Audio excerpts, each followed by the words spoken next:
الرحمن الرحیم مکی صورت ہے. یا ایھا المدثر قم فانذر وربک فکبر وثیابک فطہر والرجز فاہجر ولا تمنن تستکثر ولربک فاصبر. اے اوڑھ لپیٹ کر لیٹنے والے، نبی صلی اللہ علیہ وسلم کی طرف ہی خطاب ہے. اٹھو اور خبردار کرو، اپنے رب کی بڑائی کا اعلان کرو اور اپنے کپڑے پاک رکھو.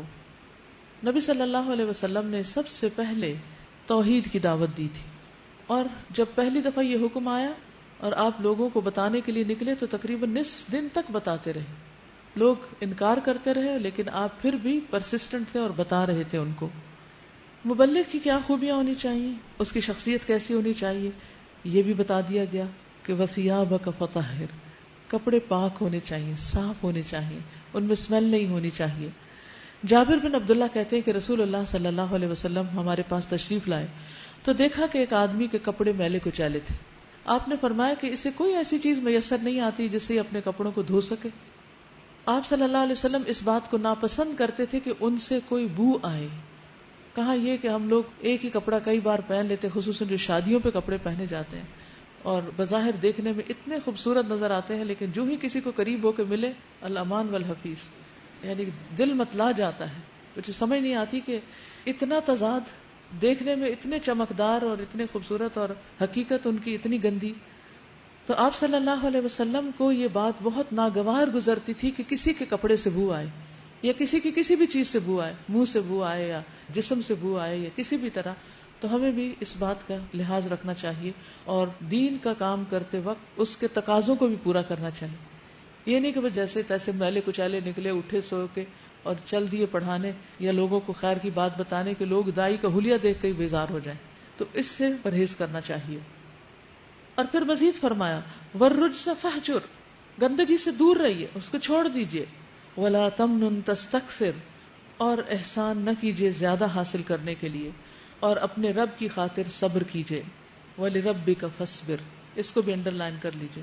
پیچھے صبر کا حکم آیا فاصبر صبرا جمیلا، اور یہاں پر کیا ہے وَلِرَبِّكَ فاصبر. تو جب کوئی رب کے لیے صبر کر لیتا ہے پھر اس کا کیا حساب کتاب ہوتا ہے، اس کو کیا ملتا ہے؟ بے حساب اجر، بے حساب.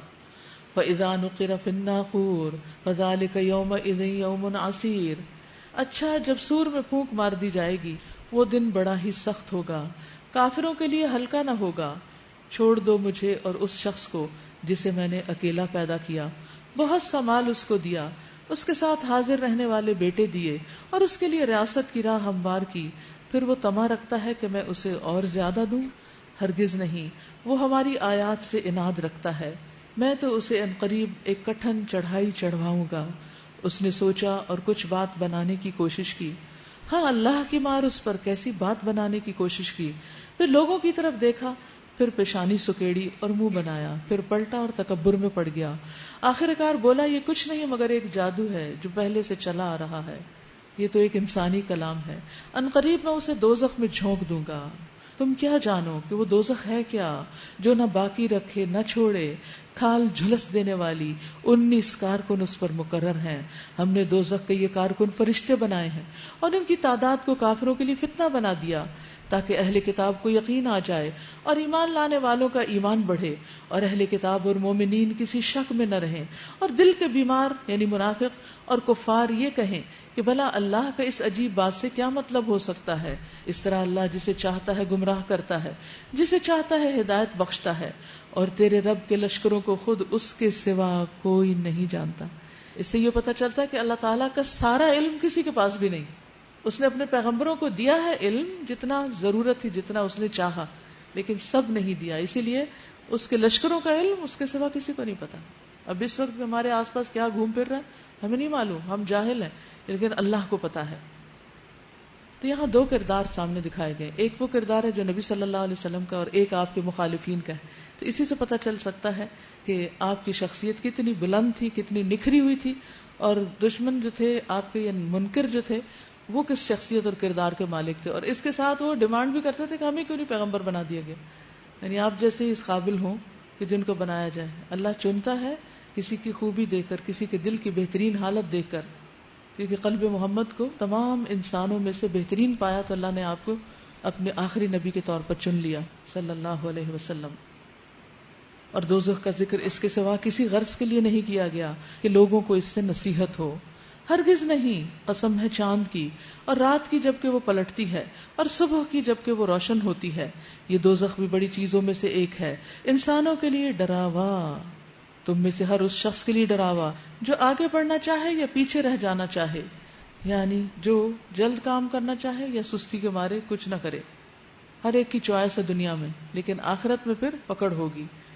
کل نفس بما کسبت رہینا الا اصحاب الیمین فی جنات یتساءلون. ہر شخص اپنی کمائی کے بدلے رہن ہے، دائیں بازو والوں کے سوا جو جنتوں میں ہوں گے وہاں وہ مجرموں سے پوچھیں گے تمہیں کیا چیز دوزخ میں لے گئی، کیوں تم جہنم میں جل رہے ہو. ذرا جواب کو انڈر لائن کیجیے.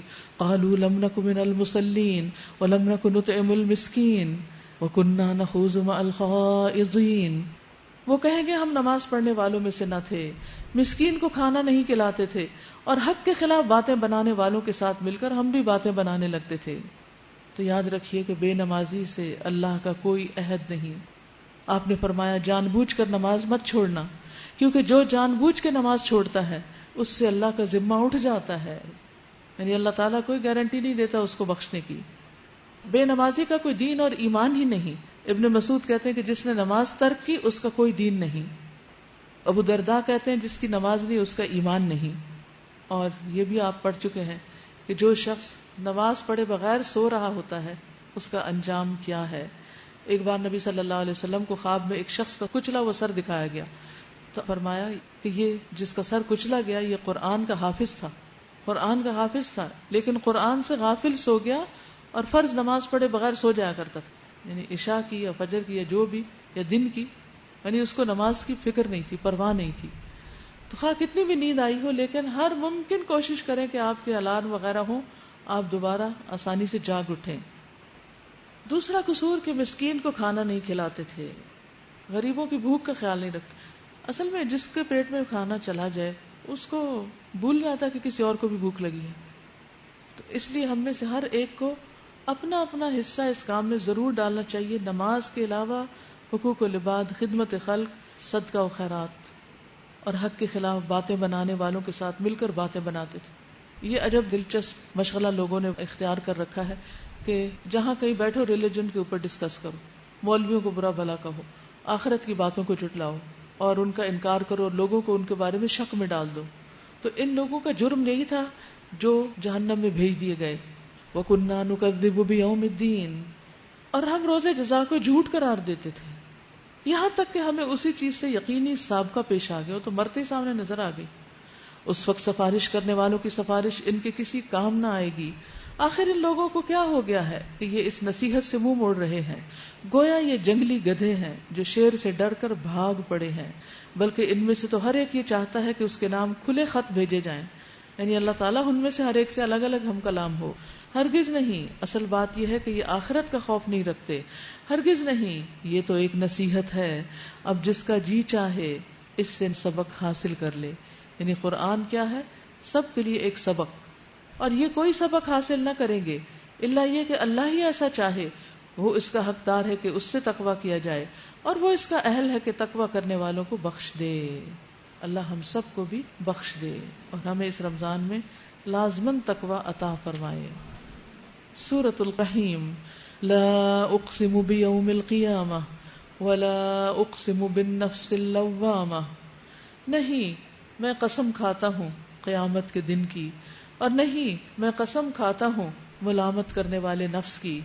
کیا انسان یہ سمجھ رہا ہے کہ ہم اس کی ہڈیوں کو جمع نہ کر سکیں گے؟ کیوں نہیں، ہم تو اس کی انگلیوں کے پور پور تک ٹھیک بنا دینے پر قادر ہیں. اس کے آئیڈینٹیفیکیشن مارک جو ہے وہ دوبارہ ویسا ہی بن جائے گا جیسے ابھی ہے. مگر انسان چاہتا یہ ہے کہ آگے بھی بدعمالیاں کرتا رہے. پوچھتا ہے کب آنا ہے آخر وہ قیامت کا دن، پھر جب دیدے پتھرا جائیں گے اور چاند بے نور ہو جائے گا اور چاند سورج ملا کر ایک کر دیے جائیں گے. اس وقت یہی انسان کہے گا کہاں بھاگ کر جاؤں، کہاں بھاگ کر جاؤں. ہرگز نہیں، وہاں کوئی جائے پناہ نہ ہوگی. اس روز تیرے رب ہی کے سامنے جا کر ٹھہرنا ہوگا. اس روز انسان کو اس کا سب اگلا پچھلا کیا کرایا بتا دیا جائے گا، بلکہ انسان خود ہی اپنے آپ کو خوب جانتا ہے، چاہے وہ کتنی ہی معذرتیں پیش کرے. اے نبی صلی اللہ علیہ وسلم، اس وحی کو جلدی جلدی یاد کرنے کے لیے اپنی زبان کو حرکت نہ دیجیے. اس کو یاد کرا دینا اور پڑھوا دینا ہمارے ذمہ ہے، لہٰذا جب ہم اسے پڑھ رہے ہوں اس وقت تم اس کی قرأت کو غور سے سنتے رہو، پھر اس کا مطلب سمجھا دینا بھی ہمارے ہی ذمہ ہے، ہرگز نہیں. اصل بات یہ ہے کہ تم لوگ جلدی حاصل ہونے والی چیز یعنی دنیا سے محبت رکھتے ہو اور آخرت کو چھوڑ دیتے ہو. اس روز کچھ چہرے تر و تازہ ہوں گے. یہ کون سا دن ہے؟ قیامت کا دن. جی، جریر رضی اللہ عنہ کہتے ہیں کہ ہم نبی صلی اللہ علیہ وسلم کی خدمت میں بیٹھے ہوئے تھے. آپ نے 14ویں رات کے چاند کی طرف دیکھا اور فرمایا، تم لوگ اپنے رب کو اسی طرح دیکھو گے جس طرح اس چاند کو دیکھ رہے ہو. تمہیں اس کے دیدار میں کوئی مشقت نہیں ہوگی. بس اگر تمہیں اس کی طاقت ہو کہ سورج طلوع ہونے کے پہلے اور غروب ہونے کے بعد کی نمازوں میں سستی نہ کرو تو ایسا ہی کرو. یعنی اس سے کیا پتہ چلتا ہے کہ جو شخص نمازوں کی پابندی کرے گا اس دن اس کا چہرہ تر و تازہ ہوگا. اپنے رب کی طرف دیکھ رہے ہوں گے. کچھ چہرے اداس ہوں گے اور سمجھ رہے ہوں گے کہ ان کے ساتھ کمر توڑ برتاؤ ہونے والا ہے. ہرگز نہیں. جب جان حلق تک پہنچ جائے گی اور کہا جائے گا کہ ہے کوئی جھاڑ پھونک کرنے والا، اور آدمی سمجھ لے گا کہ یہ دنیا سے جدائی کا وقت ہے اور پنڈلی سے پنڈلی جڑ جائے گی. وہ دن ہوگا تیرے رب کی طرف روانگی کا.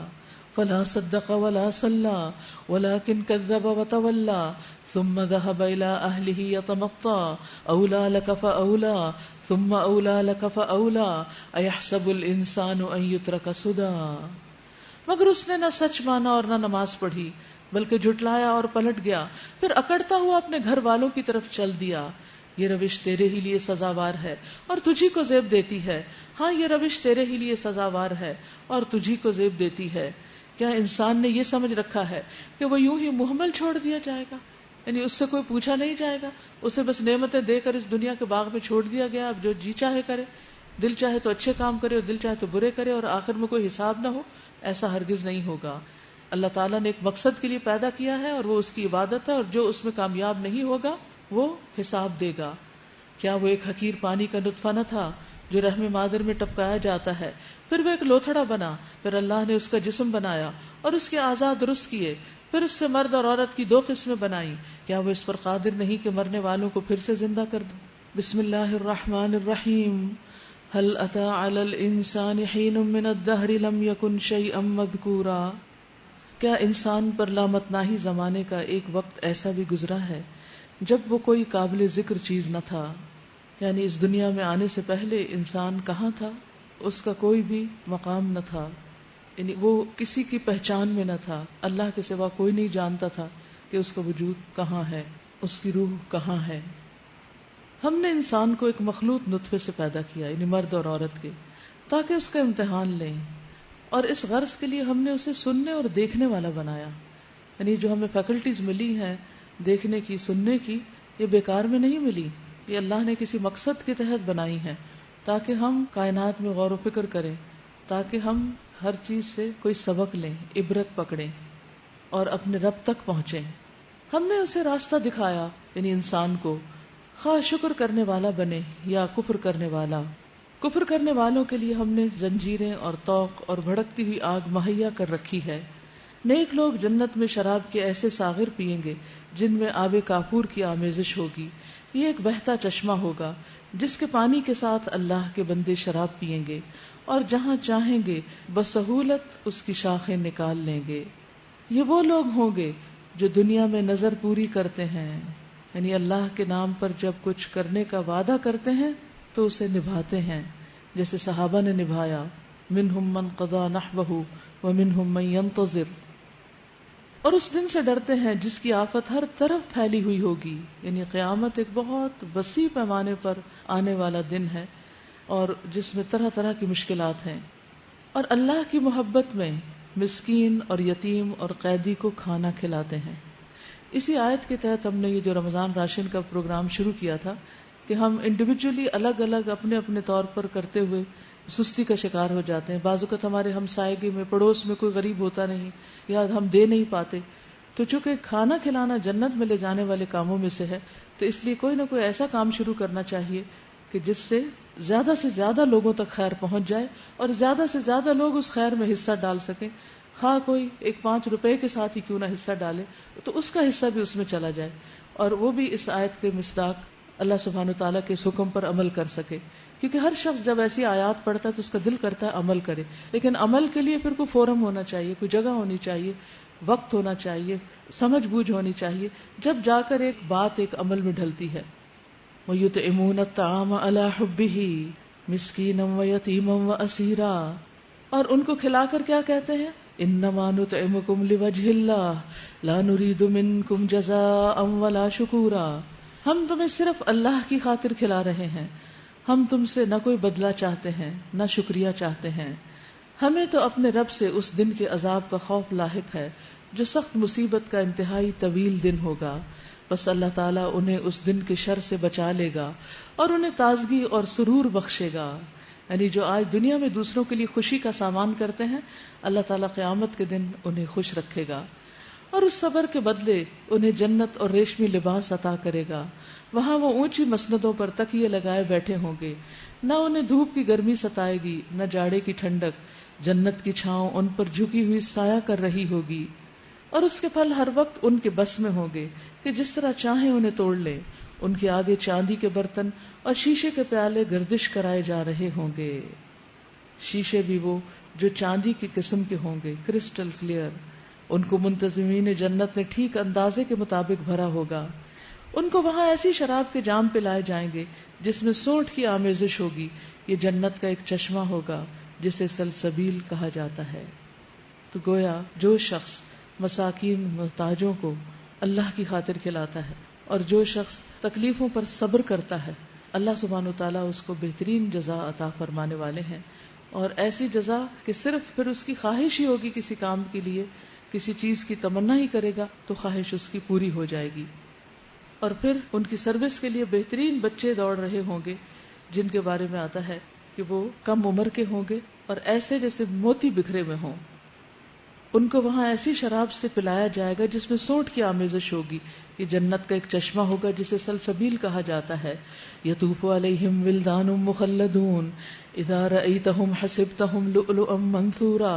ان کی خدمت کے لیے ایسے لڑکے دوڑتے پھر رہے ہوں گے، چست اور چاق و چوبند، کہ کسی طرح کی سستی نہ کرے اور ڈیلے نہ کریں، جو ہمیشہ لڑکے رہیں گے. یعنی دنیا کے سرونٹس کی طرح بوڑھے نہیں ہوں گے. تم انہیں دیکھو تو سمجھو کہ موتی ہیں جو بکھیر دیے گئے ہیں. ہر طرف ان کو دیکھ کے بھی ایک حسن کا سما ہوگا. حضرت عبداللہ ابن عمر سے روایت ہے کہ یقیناً کم تر درجے کا جو جنتی ہوگا، عام ایوریج جنتی، وہ ہوگا جس کے لیے 1000 خادم بھاگ دوڑ کر رہے ہوں گے. 1000. ہر خادم ایسے کام پر مامور ہوگا جس پر اس کا ساتھی نہ ہوگا. یعنی 2 لوگ ایک کام نہیں کر رہے ہوں گے، الگ الگ کام کر رہے ہوں گے. اور پھر انہوں نے یہ آیت تلاوت فرمائی، اذا رأیتہم حسبتہم لؤلؤا منثورا. وہاں جدھر بھی تم نگاہ ڈالو گے نعمتیں ہی نعمتیں، اور ایک بڑی سلطنت کا سر و سامان تمہیں نظر آئے گا. ان کے اوپر باریک ریشم کے سبز لباس اور اطلس و دیبا کے کپڑے ہوں گے. ان کو چاندی کے کنگن پہنائے جائیں گے اور ان کا رب ان کو نہایت پاکیزہ شراب پلائے گا. یہ ہے تمہاری جزا اور تمہاری کارگزاری قابل قدر ٹھہری. یعنی ہر لحاظ سے ان کو سجایا بنایا جائے گا، ہر نعمت جس کی وہ خواہش کریں گے ان کے لیے موجود ہوگی. اور آخر میں بتایا کیا جائے گا، ان ھذا کان لکم جزاء وکان سعیکم مشکورا. یہ تو تمہاری کوشش کا بدلہ ہے، تو سستی چھوڑ دینی چاہیے اور اچھے اچھے کاموں کے لیے محنت کرنی چاہیے، بھاگ دوڑ کرنی چاہیے. انا نحن نزلنا علیک القرآن تنزیلا. اے نبی صلی اللہ علیہ وسلم، ہم نے ہی تم پر یہ قرآن تھوڑا تھوڑا کر کے نازل کیا ہے، لہٰذا تم اپنے رب کے حکم پر صبر کرو اور ان میں سے کسی بدعمل یا منکر حق کی بات نہ مانو. واذکر اسم ربک بکرۃ واصیلا. اپنے رب کا نام صبح و شام یاد کرو، ذکر ذکر ذکر. رات کو بھی اس کے حضور سجدہ ریز ہو اور رات کے طویل اوقات میں اس کی تسبیح کرتے رہو. ان هؤلاء يحبون العاجلة ويذرون وراءهم يوما ثقيلا. یہ لوگ تو جلد حاصل ہونے والی چیز دنیا سے محبت رکھتے ہیں اور آگے جو بھاری دن آنے والا ہے اسے نظر انداز کر دیتے ہیں. ہم نے ہی ان کو پیدا کیا ہے اور ان کے جوڑ بند مضبوط کیے ہیں اور ہم جب چاہیں ان کی شکلوں کو بدل کر رکھ دیں. ان هذه تذکرہ، یہ ایک نصیحت ہے. فمن شاء اتخذ الی ربہ سبیلا، اب جس کا جی چاہے اپنے رب کی طرف جانے کا راستہ اختیار کر لے. اور تمہارے چاہنے سے کچھ نہیں ہوتا جب تک اللہ نہ چاہے. یقیناً اللہ بڑا علیم اور حکیم ہے. یدخل من یشاء فی رحمتہ والظالمین اعد لهم عذابا علیما، اپنی رحمت میں جس کو چاہتا ہے داخل کرتا ہے اور ظالموں کے لیے اس نے دردناک عذاب تیار کر رکھا ہے. تو پھر دعوت کس چیز کی دی جا رہی ہے؟ کچھ کرنے کی. سورۃ المرسلات یہ آخری سورت ہے جو نبی صلی اللہ علیہ وسلم نے اپنے وفات سے پہلے نماز مغرب میں پڑھائی تھی. سورۃ المرسلات. عبداللہ بن عباس کہتے ہیں کہ ان کی اماں ام فضل نے انہیں والمرسلات عرفا پڑھتے ہوئے سنا. کہا اے بیٹے، تم نے اس سورت کی تلاوت کر کے مجھے یاد دلا دیا. یہ وہ آخری سورت ہے جو میں نے رسول اللہ صلی اللہ علیہ وسلم سے سنی تھی کے نام سے، جو بے انتہا مہربان نہایت رحم فرمانے والا ہے. والمرسلات عرفا فالعاصفات عصفا والناشرات نشرا فالفارقات فرقا فالملقیات ذکرا عذرا او نذرا انما توعدون لواقع. قسم ہے ان ہواؤں کی جو پے در پے بھیجی جاتی ہیں، یعنی ایک کے بعد ایک جھونکا آتا ہے، پھر طوفانی رفتار سے چلتی ہیں اور بادلوں کو اٹھا کر پھیلا دیتی ہیں، پھر ان کو پھاڑ کر جدا کرتی ہیں. کیسے کیسے کام کر رہی ہیں ہوائیں. اور پھر دلوں میں اللہ کی یاد ڈالتی ہیں، عذر کے طور پر یا ڈراوے کے طور پر. یعنی کچھ لوگ تو ڈر کے اللہ سے معافی مانگتے ہیں اور کچھ خبر نہیں رکھتے. جس چیز کا تم سے وعدہ کیا جا رہا ہے وہ ضرور واقع ہونے والی ہے، یعنی قیامت. جس رب نے ایک ہوا جیسی چیز کو اتنی قوت بخشی ہے تو وہ رب قیامت کے لانے پر پوری طرح قادر ہے. کیسی ہوگی قیامت؟ وَإِذَا النُّجُومُ طُمِسَتْ وَإِذَا السَّمَاءُ فُرِجَتْ وَإِذَا الْجِبَالُ نُصِفَتْ. جب ستارے ماند پڑ جائیں گے، آسمان پھاڑ دیا جائے گا، پہاڑ دھنک ڈالے جائیں گے. اللہ اکبر، اتنے مضبوط جمے ہوئے پہاڑ دھنک جائیں گے، روئی کے گالوں کی طرح ہو جائیں گے. اور رسولوں کی حاضری کا وقت آ پہنچے گا. اس روز وہ چیز واقع ہو جائے گی. کس روز کے لیے یہ کام اٹھا رکھا گیا؟ فیصلے کے روز کے لیے. اور تمہیں کیا خبر کہ وہ فیصلے کا دن کیا ہے؟ تباہی ہے اس دن جھٹلانے والوں کے لیے. الم نہلک الاولین ثم نتبعهم الآخرین کذالک نفعل بالمجرمین ویل یومئذ للمکذبین. کیا ہم نے اگلوں کو ہلاک نہیں کیا، پھر انہی کے پیچھے ہم بعد والوں کو چلتا کریں گے؟ مجرموں کے ساتھ ہم یہی کچھ کیا کرتے ہیں. تباہی ہے اس دن جھٹلانے والوں کے لیے. یعنی دنیا میں آنے والے چھوٹے چھوٹے جو قیامتیں تھیں، جو عذاب تھے، ان سے سبق لو. کیا ہم نے ایک حقیر پانی سے تمہیں پیدا نہیں کیا اور ایک مقرر مدت تک اسے ایک محفوظ جگہ ٹھہرائے رکھا، یعنی ماں کے پیٹ میں؟ تو دیکھو ہم اس پر قادر تھے، بس ہم بہت اچھی قدرت رکھنے والے ہیں. تباہی ہے اس روز جھٹلانے والوں کے لیے. کیا ہم نے زمین کو سمیٹ کر رکھنے والی نہیں بنایا؟ ہر چیز اسی کے اوپر ہو رہی ہے، زندوں کے لیے بھی اور مردوں کے لیے بھی. اور اس میں بلند و بالا پہاڑ جما دیے، کتنے بڑے بڑے، اور تمہیں میٹھا پانی پلایا، پہاڑوں کے پاس ہی چشمے پھوڑ دیے اور ان سے بہترین پانی نکالا. تباہی ہے اس روز جھٹلانے والوں کے لیے، یعنی جو قیامت کے دن کو نہ مانے اور اللہ کے احکامات کو نہ مانے. ان سے کیا کہا جائے گا؟ انطلقوا الی ما کنتم بہ تکذبون. چلو اب اسی چیز کی طرف جسے تم جھٹلایا کرتے تھے. چلو اس سائے کی طرف جو 3 شاخوں والا ہے، نہ ٹھنڈک پہنچانے والا، نہ آگ کی لپٹ سے بچانے والا. یعنی قیامت کے دن ایسی جہنم ہوگی، وہ آگ محل جیسی بڑی بڑی چنگاریاں پھینکے گی. اللہ اکبر، یعنی پوری پوری بلڈنگ جتنی، جیسے ہائی رائزز ہوتے ہیں نا، تو ایسے ایک ایک چنگاری جہنم سے ایک پورے ہائی رائز کی طرح اٹھ رہی ہوگی، جو اچھلتی ہوئی یوں محسوس ہوگی گویا وہ زرد اونٹ ہے. تباہی ہے اس روز جھٹلانے والوں کے لیے. یہ وہ دن ہے جس میں وہ کچھ نہ بولیں گے اور نہ انہیں موقع دیا جائے گا کہ کوئی عذر پیش کرے. تباہی ہے اس دن جھٹلانے والوں کے لیے. یہ فیصلے کا دن ہے. ہم نے تمہیں اور تم سے پہلے گزرے ہوئے لوگوں کو جمع کر دیا ہے. اب اگر کوئی چال تم چل سکتے ہو تو میرے مقابلے میں چل دیکھو. تباہی ہے اس دن جھٹلانے والوں کے لیے. متقی لوگ آج سایوں اور چشموں میں ہیں اور جو پھل وہ چاہیں ان کے لیے حاضر ہیں. کھاؤ اور پیو مزے سے اپنے ان اعمال کے صلے میں جو تم کرتے رہے ہو. پھر کس چیز کی بات ہے؟ اعمال کی. ہاں انسان عمل کرے باقی اللہ کی رحمت ہو جاتی، لیکن اگر کوئی عمل ہی نہ کرے تو پھر تو اللہ کا غضب ہی آتا ہے. کھاؤ اور پیو مزے سے اپنے ان اعمال کے صلے میں جو تم کرتے رہے ہو، ہم نیک لوگوں کو ایسی ہی جزا دیتے ہیں، تباہی ہے اس روز جھٹلانے والوں کے لیے. کھاؤ اور مزے کر لو تھوڑے دن، حقیقت میں تم لوگ مجرم ہو. وَيْلٌ يَوْمَئِذٍ لِّلْمُكَذِّبِينَ، تباہی ہے اس روز جھٹلانے والوں کے لیے.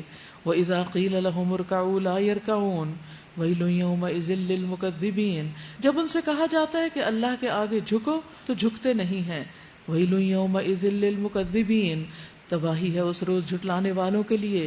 فَبِأَيِّ حَدِيثٍ بَعْدَهُ يُؤْمِنُونَ، اب اس قرآن کے بعد اور کون سا کلام ایسا ہو سکتا ہے جس پر یہ ایمان لائیں گے؟ یعنی اگر لوگ قرآن کو نہیں مانتے، اس کی تعلیم کے اوپر نہیں عمل کرتے، تو پھر کس اور چیز کو مانیں گے؟ وآخر دعوانا ان الحمد للہ رب العالمین.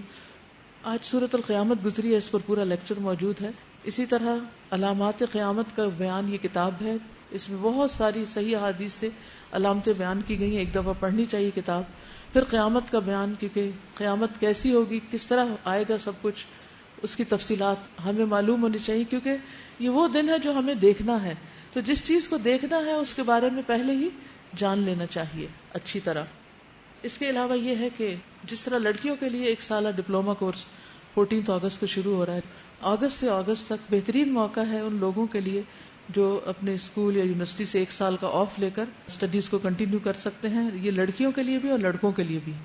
الحمدللہ ٹیسٹ اور انٹرویو ان کے 2 اور 3 اگست کو ہوں گے، اور ان کی تعارفی کلاس جو ہے 14 اگست کو رکھی گئی ہے. لیکن جب ٹیسٹ انٹرویو ہوں گے اس وقت انہیں ڈیٹ بتا دی جائے گی حالات کو سامنے رکھتے ہوئے. عمر کی کم سے کم حد 18 سال ہے. 18 سال سے کم لوگوں کو داخلہ نہیں دیا جائے گا کیونکہ وہ سیریس نہیں ہوتے الا ماشاء اللہ. ہاسٹل کی سہولت موجود ہے لڑکوں کے لیے بھی، اور تعلیم کم از کم اے لیول یا انٹرمیڈیٹ یا اس کے مساوی کوئی بھی چیز ہو. سبحانک اللہم و بحمدک، اشہد ان لا الہ الا انت، استغفرک و اتوب الیک. السلام علیکم و رحمۃ اللہ وبرکاتہ.